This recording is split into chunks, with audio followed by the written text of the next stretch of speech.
رمضان المبارک کی آج ابتدا ہو رہی ہے. ہمیں یہ پتہ ہونا چاہیے روزہ ہے کیا، روزہ کیوں رکھا جاتا ہے، روزہ کا مقصد کیا ہے، روزہ کیوں فرض کیا گیا ہے. اللہ اکبر.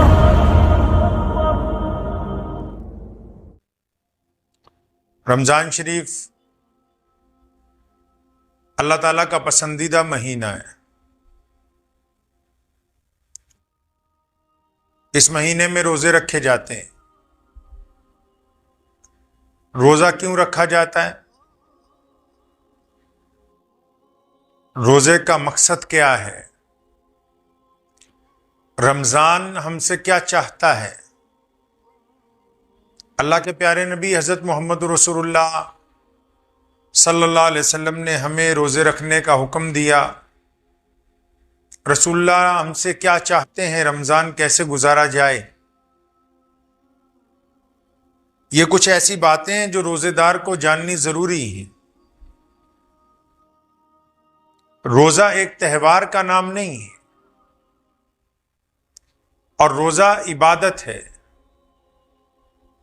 اور ایک ایسی عبادت جس کو دیگر عبادتوں میں ایک اعلیٰ مقام حاصل ہے. ایک ایسی عبادت کہ جب بندہ اس عبادت کو کرتا ہے تو اپنے آپ کو مختلف محسوس کرتا ہے. ایک ایسی عبادت جو رب کو اپنے بندے کی طرف متوجہ کرتی ہے. ایک ایسی عبادت ہے کہ جب بندہ اس عبادت کو کرتا ہے تو وہ اپنے اندر انقلابی تبدیلی محسوس کرتا ہے. ایک ایسی عبادت ہے کہ جب اس عبادت کی ادائیگی کی جاتی ہے تو انسان کے جسم میں، مزاج میں، سوچ میں تبدیلی آتی ہے. تو جو لوگ یہ سمجھتے ہیں کہ روزہ صرف بھوکے رہنے کا نام ہے تو ان کا یہ نظریہ غلط ہے. ہمارے پیارے نبی حضرت محمد رسول اللہ صلی اللہ علیہ وسلم جن کی برکتوں سے، جن کی رحمتوں سے اور جن کے عطا کیے ہوئے دین سے آج پوری دنیا میں اسلام سب سے خوبصورت دین مانا جاتا ہے، اور دنیا کے ہر رنگ اور نسل میں، دنیا کے تمام ممالک میں تھوڑے یا زیادہ کلمہ لا الہ الا اللہ محمد رسول اللہ پڑھنے والے لوگ پائے جاتے ہیں. رسول اللہ صلی اللہ علیہ وسلم نے ہمیں جو بھی باتیں سکھائی ہیں، جو بھی باتیں بتائی ہیں، وہ فطرت کی باتیں ہیں، وہ انسانیت سے جڑی ہوئی باتیں ہیں، وہ نیچر کے ساتھ جڑی ہوئی باتیں ہیں، وہ انسان کے مزاج کے ساتھ جڑی ہوئی باتیں ہیں. رمضان المبارک کی آج ابتدا ہو رہی ہے. ہمیں یہ پتہ ہونا چاہیے روزہ ہے کیا، روزہ کیوں رکھا جاتا ہے، روزہ کا مقصد کیا ہے، روزہ کیوں فرض کیا گیا ہے. بندہ صبح کو سحری کے وقت 4 بجے کھانا پینا بند کرتا ہے، اور پھر گرمی ہو یا سردی صبح سے لے کے سحری کے وقت سے لے کے سورج ڈوبنے تک، جس کو ہم غروب کا وقت کہتے ہیں، ایک روزے دار نہ پانی پیتا ہے، نہ کھانا کھاتا ہے، سارا دن بھوکا پیاسا گرمی کی شدت کے اندر وقت گزارتا ہے. تو آخر خدا تعالیٰ کیا چاہتے ہیں؟ کیا وہ ہمیں بھوکا رکھنا چاہتے ہیں؟ کیا ہماری پیاس کی شدت جو ہے وہ اللہ تعالیٰ کی توجہ کو ہماری طرف کر سکتی ہے؟ نہیں، ایسا نہیں. اللہ کے پیارے نبی حضرت محمد رسول اللہ صلی اللہ علیہ وسلم نے فرمایا ہے، او کما قال النبی صلی اللہ علیہ وسلم انما الاعمال بالنیات، کہ عمل کا دار و مدار نیت پر ہے. سونے رسول نے فرمایا کہ عمل کا دار و مدار، کام کا دار و مدار نیت پر ہے. اب روزہ رکھنے کی نیت کیا ہے؟ روزہ کیوں رکھا ہے؟ اسلام نے روزے 30 فرض کیے ہیں. رسول اللہ صلی اللہ علیہ وسلم نے ہمیں 30 روزے رکھنے کا حکم دیا. کیوں 30 روزے رکھنے کا حکم دیا ہے؟ 30 روزے رکھنے سے مراد یہ ہے کہ 30 دن ہمیں عادت پڑ جائے کسی ایک نیکی کے کام کی. سونے رسول حضرت محمد رسول اللہ صلی اللہ علیہ وسلم فرماتے ہیں روزہ ڈھال ہے. جنگ میں جو ڈھال استعمال کی جاتی ہے پرانے دور میں، جب تیر تلواروں کی لڑائی ہوتی تھی تو ڈھال اور تلوار کا استعمال ہوتا تھا، تو رسول اللہ صلی اللہ علیہ وسلم نے سمجھانے کے لیے اس طرف اشارہ فرمایا کہ روزہ ڈھال ہے مومن کے لیے، یعنی روزے دار کے لیے روزہ ڈھال ہے۔ یا رسول اللہ کس بات سے ڈھال ہے؟ فرمایا روزہ ڈھال ہے روزے دار کے لیے جب تک وہ اس کو پھاڑ نہ ڈالے۔ اب روزہ کیسے پھٹ جائے گا، کیسے روزہ ضائع ہو جائے گا؟ روزہ جب بندے نے رکھ لیا تو روزہ صرف بھوکے رہنے کا نام نہیں ہے۔ روزے کا مقصد کہ جب ہم روزہ رکھتے ہیں ہمارے اندر تبدیلی آتی ہے کہ ہم آج بھوکے ہیں، ہم پانی کا قطرہ بھی حلق سے نیچے نہیں اتارنا چاہتے، ہم دنیا سے الگ محسوس کرتے ہیں، تو پھر ہم پر کچھ پابندیاں عائد ہوتی ہیں جو روزے کا مقصد ہے۔ اب روزے کا مقصد کیا ہے؟ روزہ ڈھال ہے برائیوں سے۔ اگر آپ روزہ رکھ رہے ہیں اور آپ کی آنکھیں دوسرے کو دیکھ کر غلط سوچتی ہیں، گندے کام کا ارادہ کرتی ہیں، تو روزہ خراب ہو گیا، آپ نے روزے کی ڈھال روزے کو پھاڑ دیا۔ آپ روزہ رکھیں گے، روزہ رکھ کے آپ کی زبان سے دوسرے کو تکلیف ہوتی، آپ دوسروں کو طعنہ مارتے ہیں، آپ دوسروں کی بے عزتی محسوس کرتے ہیں، کرنا چاہتے ہیں، تو روزہ خراب ہو گیا ہے۔ روزہ رکھ کے ایک بندہ جھوٹ بولتا ہے، روزہ رکھ کے بندہ جھوٹ بولتا ہے، بے ایمانی کرتا ہے، تو پھر روزہ خراب ہو گیا۔ روزہ رکھنے کے بعد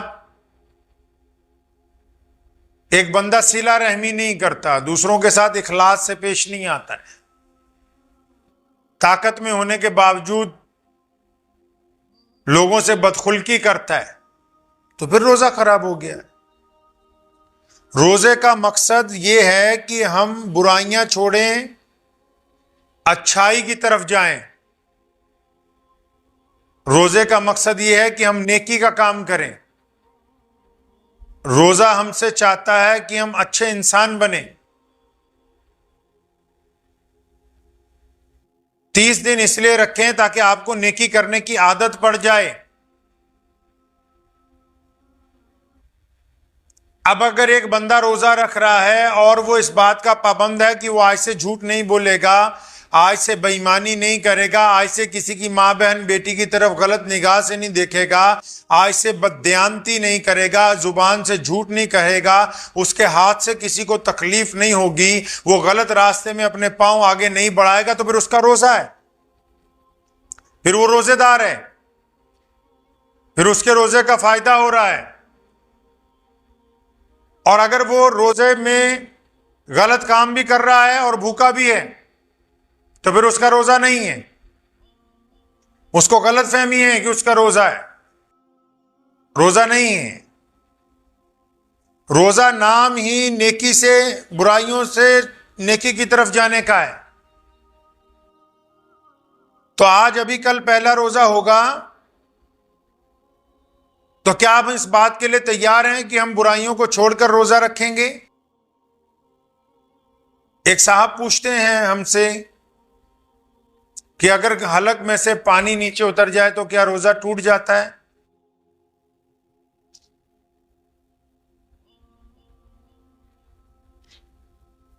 حلق میں سے اگر پانی نیچے اتر جائے تو کیا روزہ ٹوٹ جائے گا؟ یہ تو عام سی بات ہے، سب کو پتا ہے کہ روزہ ٹوٹ جائے گا،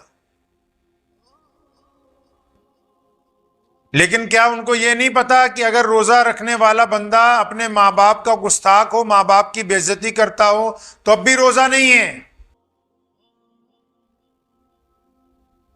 روزہ نہیں ہو سکتا۔ یہ کس طرح ممکن ہے کہ بندہ ماں باپ کا نافرمان ہو، بدخلق ہو، ان کا احترام نہ کرتا ہو، ان سے عزت کے ساتھ نہ پیش آتا ہو، ان کے سامنے غنڈہ گردی کرتا ہو، تو پھر اس کا روزہ کیسے ہوگا؟ روزہ تو اپنے آپ کو پابند کرنے کا نام ہے۔ میں مانتا ہوں بہت سارے فروعی مسائل ہیں کہ روزے میں کیا کرنا چاہیے کیا نہیں کرنا چاہیے، لیکن ان مسائل سے پہلے یہ جاننا ضروری ہے کہ روزے کا مقصد کیا ہے۔ اللہ تعالیٰ اپنے بندوں سے کیا چاہتے ہیں؟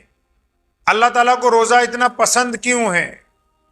اللہ نے کیوں فرمایا کہ روزہ کا بدلہ میں خود عطا فرماؤں گا؟ روزے کا یہ فلسفہ ہے کہ رمضان انسان میں تبدیلی پیدا کرتا ہے، رمضان میں انسان کے اندر انقلابی بدلاؤ آتے ہیں۔ اب اگر کوئی صاحب روزہ بھی رکھ رہے ہیں اور ان میں تبدیلی نہیں ہے، روزہ رکھنے کے باوجود جھوٹ بول رہے ہیں، روزہ رکھنے کے باوجود دوسرے کی ماں بہن بیٹی کو غلط نگاہ سے دیکھ رہے ہیں، روزہ رکھنے کے باوجود بے ایمانی کے لیے تیار ہیں، روزہ رکھنے کے باوجود جھوٹ بول رہے ہیں، روزہ رکھنے کے باوجود کاروبار میں بے ایمانی کر رہے ہیں، روزہ رکھنے کے باوجود پڑوسی سے بدتمیزی کر رہے ہیں، تو ان کا روزہ نہیں ہے۔ آپ روزے کو تہوار نہ سمجھیں، روزہ ایک طاقتور انقلابی عبادت کا نام ہے جو اپنے بندے کے اندر اللہ تعالیٰ تبدیلی چاہتے ہیں، وہ تبدیلی نظر آنی چاہیے۔ اللہ چاہتے ہیں بندہ اللہ سے معافی مانگے، لیکن معافی مانگنے سے پہلے ان لوگوں کو معاف کرے جو اس سے معافی مانگ رہے ہیں۔ یہ کیوں کر ممکن ہے کہ ایک بندہ اپنے بھائیوں کے ساتھ، بہنوں کے ساتھ، رشتہ داروں کے ساتھ، عزیز و اقارب کے ساتھ دشمنی نبھاتا اور پھر دوسری طرف عبادت کرنے کے لیے تیار ہو؟ یہ کیوں کر ممکن ہے کہ ایک بندہ دولت ہونے کے باوجود، مال ہونے کے باوجود، بہترین کھانے ہونے کے باوجود اپنے دروازے پر آئے ہوئے سائل کو خالی ہاتھ لوٹاتا ہے اور پھر اللہ سے مانگنے بیٹھ جاتا ہے؟ یہ کیسے ممکن ہو سکتا ہے؟ اسلام نے فطرت کی بات کی ہے۔ اسلام دنیا کا سب سے بڑا مذہب ہی اسی لیے کیونکہ اسلام نے نیچر کی بات کی، مزاج کی بات کی۔ آپ اپنے مزاج کو اگر نیکی کی طرف لے کے جائیں گے روزے کا فائدہ ہے، اور اگر مزاج میں نیکی نہیں آئے گی تو روزے کا فائدہ نہیں ہو سکتا۔ آج کی رات جب عبادتیں شروع ہو رہی ہیں پوری دنیا میں، تو کل صبح جو ہم لوگ سحری کریں گے، کیا یہ اچھا نہیں ہوگا کہ اس سحری سے پہلے جب ہم نہا دھو کے اچھے کپڑے خوشبو لگائیں گے تو ہم اپنے دل کو بھی صاف کر لیں؟ ہم اس دل میں سے لوگوں کے لیے جو برائیاں پال رکھی ہیں ان کو نکال دیں، اللہ سے معافی مانگنے سے پہلے ان لوگوں کو معاف کر دیں جو مدت سے آپ کی طرف سے محبت کے دو لفظ سننے کے لیے بے چین ہیں۔ اللہ کے آگے کھڑے ہونے سے پہلے ان کے ساتھ بھی اپنے شکوے دور کر دیں جن کو چھوٹی چھوٹی باتوں سے ناراضگی کے بعد مدتوں سے ہم نے گفتگو نہیں کی ہے۔ کیا یہ بہتر نہیں ہے کہ ہم اپنے دو لقمے آپس میں بانٹ کے ان غریبوں تک بھی پہنچیں جو مستحق ہیں، آپ کے دروازے کی طرف دیکھ رہے ہیں؟ بالکل کل کی سحری، کل کے پہلے روزے سے پہلے ہم نے آج اپنے اندر تبدیلی لانی ہے انشاءاللہ تعالی، اور آپ دیکھیں گے کہ یہ تبدیلی ایک ایسی انقلابی تبدیلی ہوگی جو آپ کی زندگی کا رخ بدل دے گی۔ زندگی میں آئی ہوئی پریشانیاں دور ہو جائیں گی، دل کی بے چینی دور ہو جائے گی، چہرے پر اللہ تبارک و تعالیٰ کا نور آ جائے گا، خالی خزانے بھر جائیں گے، رنجشوں کی جگہ محبتیں لے لیں گی، آپس کے اندر اخوت، پیار اور محبت بڑھے گا۔ آپ پہلے روزے کے مقصد کو پہچان لے اچھی طرح کہ اللہ اپنے بندے میں تبدیلی چاہتے ہیں، اپنے بندے کو نیک بندہ بنتا ہوا دیکھنا چاہتے ہیں، اپنے بندے کو پرہیزگار، ایسا بندہ جو دوسروں سے نفرتیں ختم کر کے محبتیں بانٹنے والا ہو، ایسا بندہ جو بدلہ لینے کی طاقت کے باوجود لوگوں کو معاف کرنے والا ہو، ایسا بندہ جو اپنا لقمے کے ساتھ غریب کے منہ میں لقمے ڈالنے کی ہمت رکھتا ہو، ایسا بندہ جو اپنے عزیز و اقارب سے پرانی دشمنیاں بھلا کے ان سے گلے ملنے کے لیے تیار ہو، ایسا بندہ اللہ چاہتے ہیں جو ان کے رسول کریم محمد رسول اللہ صلی اللہ علیہ وسلم کے مطابق لوگوں کو محبتیں بانٹتا ہو۔ کہ رمضان المبارک ایک تہوار نہیں، ایک عبادت ہے، صرف عبادت نہیں، ایک انقلابی عبادت ہے۔ اور ایسی عبادت ہے جو اللہ کو سب سے زیادہ پسند ہے۔ اللہ اس عبادت کے ذریعے آپ میں تبدیلی دیکھنا چاہتے ہیں، آپ میں بدلاؤ دیکھنا چاہتے ہیں، آپ کی برائیاں چھوڑ کر نیکی کا پکا ارادہ چاہتے ہیں، نیکی کی عادتیں چاہتے ہیں، اور نفرتوں کو ختم کر کے محبتوں کو عام کرنا، یہ رمضان المبارک کا پیغام ہے۔ انہی الفاظات کے ساتھ مجھے اجازت دیں۔ مجھے امید ہے کہ آپ کو یہ ویڈیو پسند آئی ہوگی۔ اگر پسند آئی ہو تو یہ آپ اپنے دوستوں کے ساتھ شیئر کریں اور اس چینل کو سبسکرائب ضرور کریں۔